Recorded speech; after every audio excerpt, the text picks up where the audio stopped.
My pops, he just got me into bowling. There was a league at Brunswick Zone in Homewood, Illinois, and he would bowl it, and my mom was like, just take him with you. I was a kid that just always wanted to move around, so I picked up a bowling ball when he was done, and I was just throwing it down the lane, no fingers, no anything, so just did that for a long time, and 20 years later, here we are.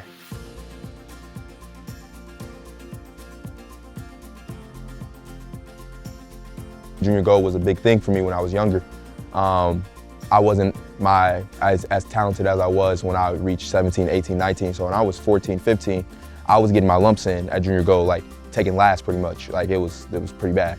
I wasn't this youth superstar that everybody's perceived me to be. I had to go through those growing pains, which was cool.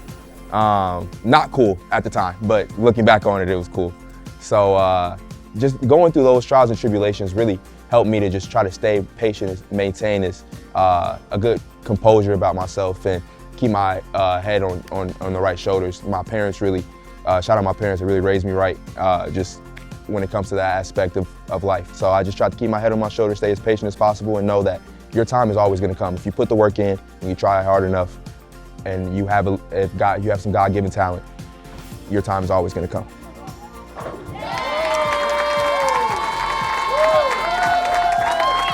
I have the same mentality since I've been 12. I don't care if I'm the worst bowler in the building. My goal there, I'm not going there to donate. I'm going there to win. I'm not showing up to take second place, you know? So I'm going in there to think if I do what I do best, I always have a chance to win. That's gonna be the same no matter if I'm in last place or I'm in first place, you know? Obviously goals change throughout the week if you're struggling a little bit, but this week there's 24 games, anything can happen, especially how hard they are. I didn't think about that the first time. After the first day, not even after, during the first day, didn't really shut down, but tried to just shoot 180, 190, which is not what we want to do. We always want to get as much score as possible. This year, even the first day didn't go as well for me. I tried to stay as patient as possible, as calm as possible, and tell myself that you put in the work, you're able to do it. So go out there. I said it to my close friends back home. I said it to my mom. I said, Mom, guys, don't worry about them. Stuff's gonna happen, life's gonna happen. But come back these next 2 days like it's a brand new day. Like you're trying to win that day. If you win that day and you win the next day, you're gonna have a pretty good chance of being where you wanna be in that top 24. So that was just my mentality just going into it. I was like, all right, you can do what basically you wanna do, you know. If you've seen me bowl, you know my A game is nice and hard and straight. And I was able to do that. So in basketball, when you hit a couple jumpers, you see the ball go through the hoop, you get into a flow state. And today, that's all that was. I just entered a flow state, and I was able to just bowl my game, stay as patient as possible, no matter how bad it got. Missed a couple spares, which is inexcusable, especially for a professional bowler. But I was able to recover and maintain. Shout out my boy Simo, who kept me really mentally sane. My mom said it best. She was like, man, this guy's really good at bowling. I was like, yeah, Mom, thanks. I know he's beating me by 400. We can stop talking about him now. But I mean, Simo's one of my guys.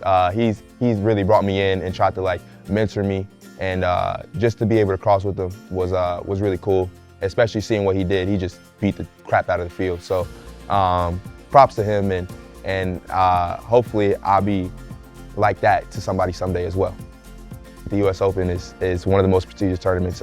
You can't win it on accident, and I mean, to beat all these guys at their absolute peak of their powers it would be something monumental. It's the hardest tournament in the world, and it's the only tournament in the bowling world that you get a jacket if you win, which is pretty cool. But that's not the reason why the US Open is so special. It's just special because it's known as the most prestigious tournament in the world.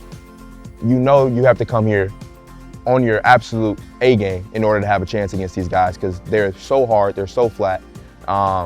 You just gotta make shots, and you know whoever wins the US Open has absolutely earned it. And once you get to match play, it's 24 games plus 30 bonus pins every game. You never know what can happen. So my goal is out there to just make one shot at a time, bowl the best I can, enjoy the experience, but at the same time know that you're good enough to compete out here and win.